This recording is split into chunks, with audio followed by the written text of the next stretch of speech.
Hello అండి. అందరికీ నమస్కారం. ఈరోజు మళ్ళీ ఒక మంచి కథతో మీ ముందుకొచ్చేసాను. కథ పేరు 'సేద తీరిన మనసు'. ఈ కథని రచించిన వారు యశోద కైలాస్ పులుగుర్త. ఇంకా కథ మొదలుపెట్టేస్తున్నానండి. హడావిడిగా ఆఫీసు మెట్లెక్కి లోపలికి అడుగు పెడుతూ పక్క క్యాబిన్‌లోకి తొంగి చూశాను. తన్మయి అప్పటికే వచ్చి దీక్షగా న్యూస్ పేపర్ చూస్తోంది. మనసు అసూయతో రగిలింది. అసలు తన్మయ్ అంటే నాకు ఇష్టం లేకపోవడానికి ఉండే సవాలక్ష కారణాల్లో ఇదే అన్నిటికంటే ముఖ్యమైనదేమో. ఎట్టి పరిస్థితుల్లోనూ ఆఫీసుకి 9 గంటలకల్లా రావటమే కాదు, రాగానే కబుర్లు, కాఫీలతో ఏమాత్రం టైం వేస్ట్ చేయకుండా పనిలో పడుతుంది. Economic times, times of India, Hindu news పేపర్లలో బిజినెస్కు సంబంధించిన టెండర్ నోటిఫికేషన్స్ ఏమైనా ఉన్నాయేమోనని చెక్ చేసుకుంటుంది. ఆమెకున్న న్యూస్ పేపర్ నాలెడ్జ్ మరెవరికీ లేదని చెప్పవచ్చు. ఎక్కడ ఏ విషయం గురించి చర్చ వచ్చినా తను కూడా పాల్గొని చక్కని సమాచారాన్ని అందిస్తుంది.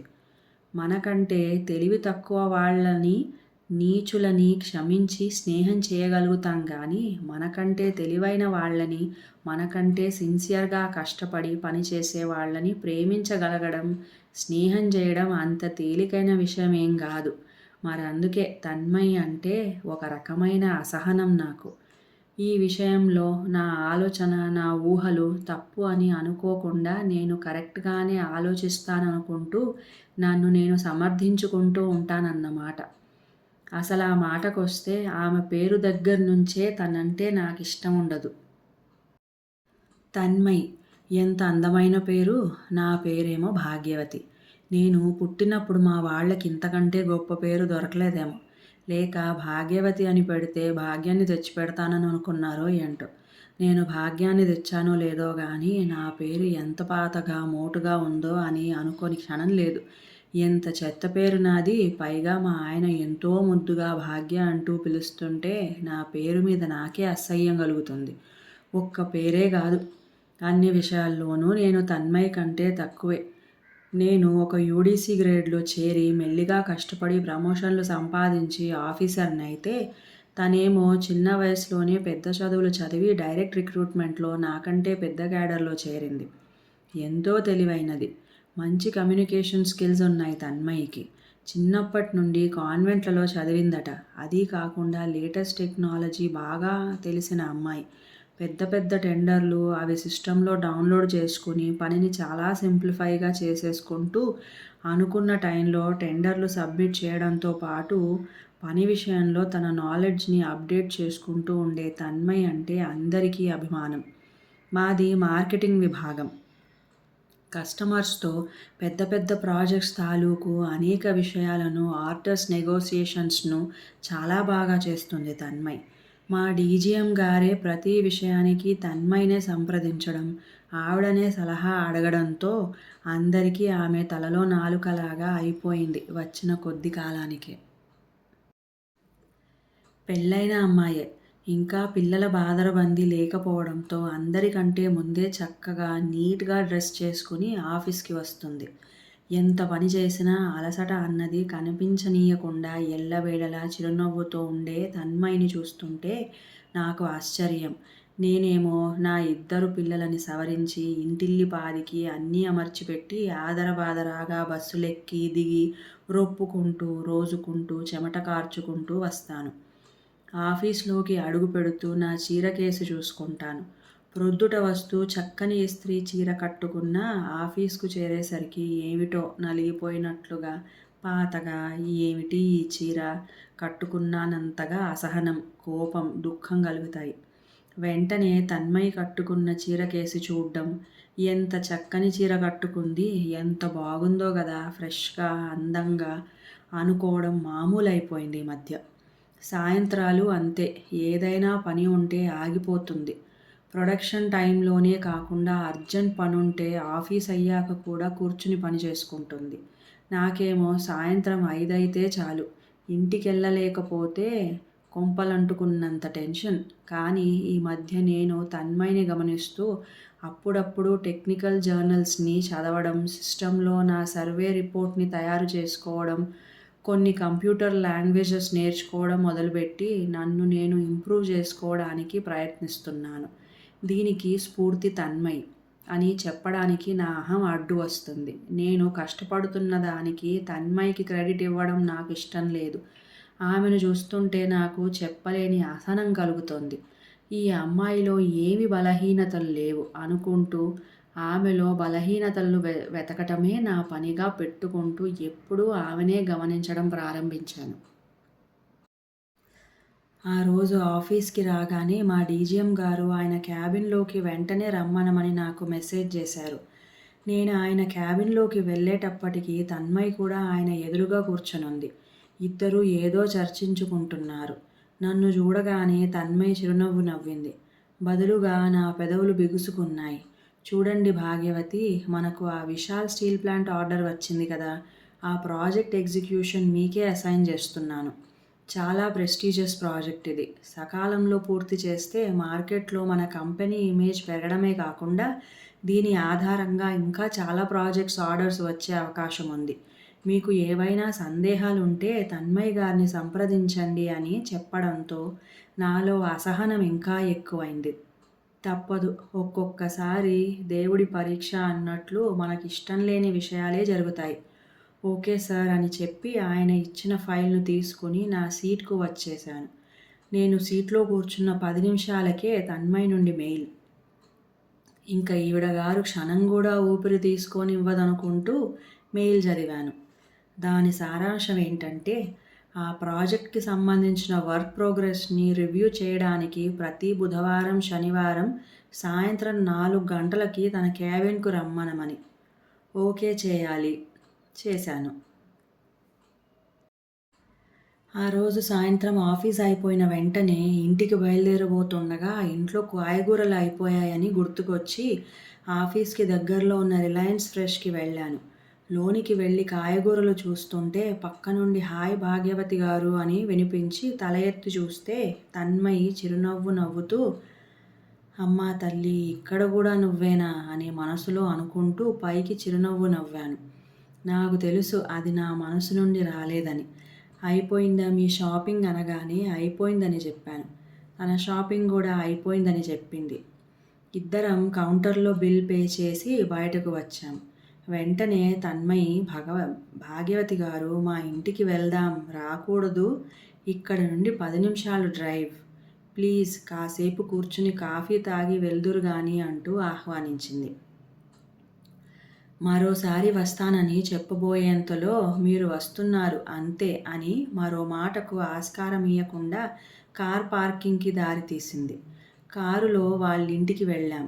పోర్టికోలో కారు ఆగగానే ఒక 5 ఏళ్ల పాప అత్తా అంటూ పరుగెత్తుకుంటూ వచ్చి తన్మయ్‌ని తన చేతులతో చుట్టేయడం, తన్మయ్ ఆ పాప బుగ్గల మీద ముద్దు పెట్టుకుంటూ ఏయ్ పూజ, మన ఇంటికి ఎవరొచ్చారో చూడు అంటూ నా ఆఫీస్ ఫ్రెండ్ భాగ్యవతి అని చెప్పగానే ఆ పాప నమస్తే ఆంటీ అని నన్ను విష్ చేయడం ఎంతో ముద్దుగా అనిపించింది.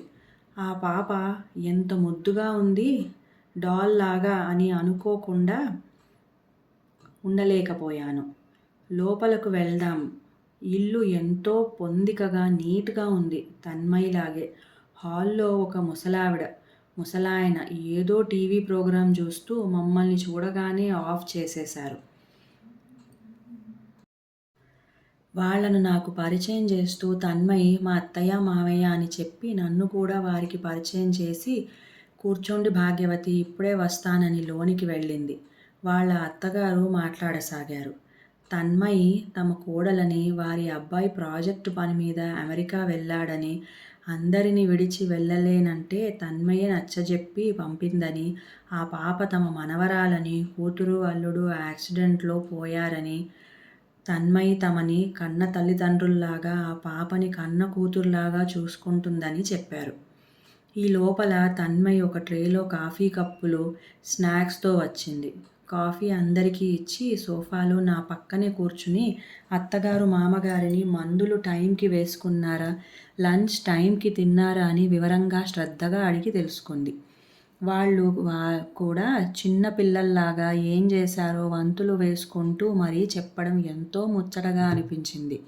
ఈ లోపల అత్త అంటూ ఆ పాప తన్మయి ఒడిలోకి చేరడం, తన్మయి ఆ పాప జుట్టు సవరిస్తూ స్కూల్ హోంవర్క్ చేసుకున్నావా పూజ అని అడుగుతూనే ఒకవైపు అత్తగారు మామగారితో మాట్లాడడం చూస్తుంటే తన్మయికి ప్రతి విషయం పట్ల ఎంత శ్రద్ధ ఓపిక అనుకోకుండా ఉండలేకపోయాను. ఆఫీస్లోనూ అంతే. ఒక్క విషయం గురించి మాట్లాడుతూనే ఎవరైనా వస్తే వారికి సంబంధించిన పని గురించి చర్చిస్తుంది. ఈ అమ్మాయికి విసుగంటే తెలియదా అని క్షణంసేపు విస్తుపోయాను. కాసేపు కూర్చుని బై చెప్పి ఇంటికి వచ్చేశాను. మర్నాడు ఆఫీస్లో 11 గంటలకి క్యాంటీన్కి వెళ్ళి కాఫీ తాగాలనిపించింది. తన్మయి క్యాబిన్ వైపు చూశాను. సిస్టంలో ఏదో దీక్షగా టైప్ చేస్తోంది. తనని కూడా పిలుద్దామని మెసేజ్ పెట్టాను. కాఫీ తాగుదాం వస్తారా అని. ఓయా అంటూ సీట్లోంచి లేచింది. ఇద్దరం క్యాంటీన్కి వెళ్ళి కాఫీ తెచ్చుకొని టేబుల్కి ఎదురుగా కూర్చున్నాం. ఏవో ఆఫీస్ విషయాలు కాసేపు మాట్లాడుకున్నాం. తరువాత నేనే తన్మయి భర్త గురించి అడిగాను. ఓ, మా అత్తయ్య గారు మీకు చెప్పేశారా అంటూ అవును భాగ్యవతి, యుఎస్ ప్రాజెక్టు వెళ్ళనన్నారు ముందు. నువ్వు ఒక్కదానివే అన్నీ చూసుకోవాలి, వెళ్ళనని చెప్పేస్తానన్నారు. నేనే ప్రోత్సహించాను. 2 సంవత్సరాలేగా ఎంతలో గడుస్తాయని. అప్పుడే వెళ్ళి 10 నెలలు దాటిపోయింది అని చెప్పింది. తరువాత తన ఆడపడుచు కూతురు పూజ గురించి, తనని చిలిపి మాటల గురించి చెప్పింది. కూతురు అల్లుడు యాక్సిడెంట్లో పోతే అత్తగారు మావగారు బాగా కుంగిపోయారని చాలా బాధగా చెప్పింది. నేను కూడా నా సానుభూతిని అందజేసి ధైర్యం చెప్పాను. అప్పుడప్పుడు ఇలా కలుసుకుంటూ మాట్లాడుకుంటే బాగుంటుందనుకుంటూ ఎవరి సీట్కి వాళ్ళం వచ్చేసాం. సీట్లో కూర్చుని ల్యాప్టాప్ ఆన్ చేసి మార్కెటింగ్ స్టాఫ్ ఫార్వర్డ్ చేసిన సర్వే రిపోర్ట్స్ చూస్తూ తన్మయి గురించి ఆలోచించడం మొదలుపెట్టాను. అసలు తన్మయి కంటే నేను ఎందులో ఎక్కువ అని. ఇన్ని రోజులు నేను మాత్రమే ఒక్కర్తిని ఇంట్లో బాధ్యతలను మోస్తూ ఆఫీస్కి వచ్చి తెగ కష్టపడిపోతున్నానని అనుకున్నాను. నా మీద నాకు సెల్ఫ్ పిటీ ఎక్కువే. ఆఫీస్లో నా కొలీగ్స్ అందరికీ నేను డప్పు వాయిస్తూ మరీ చెప్పుకున్నాను, ఇంట్లో అత్తమావలని నేనే చూసుకుంటానని. ఆఫీస్లో కూడా అందరికంటే ఎక్కువ కష్టపడతానని అనుకుంటూ నా మీద నేనే జాలిపడిపోతూ ఉంటాను.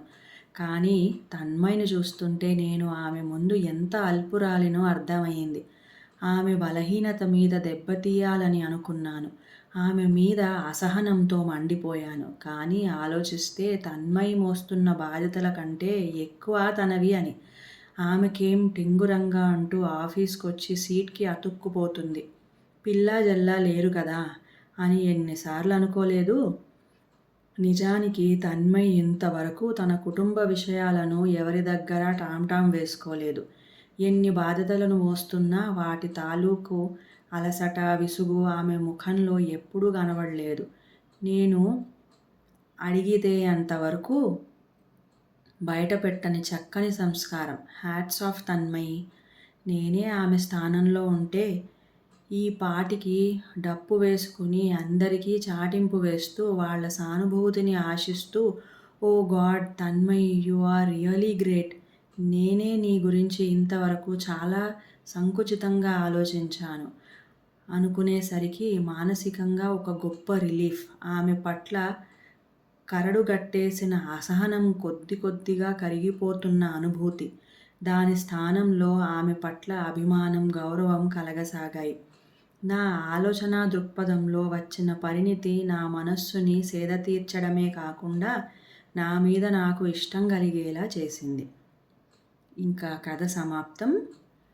మీ అందరికీ ఈ కథ నచ్చినట్లయితే లైక్ చేయండి, షేర్ చేయండి, సబ్స్క్రైబ్ చేయండి, మంచి కామెంట్ కూడా పెట్టండి. అంతవరకు సెలవు.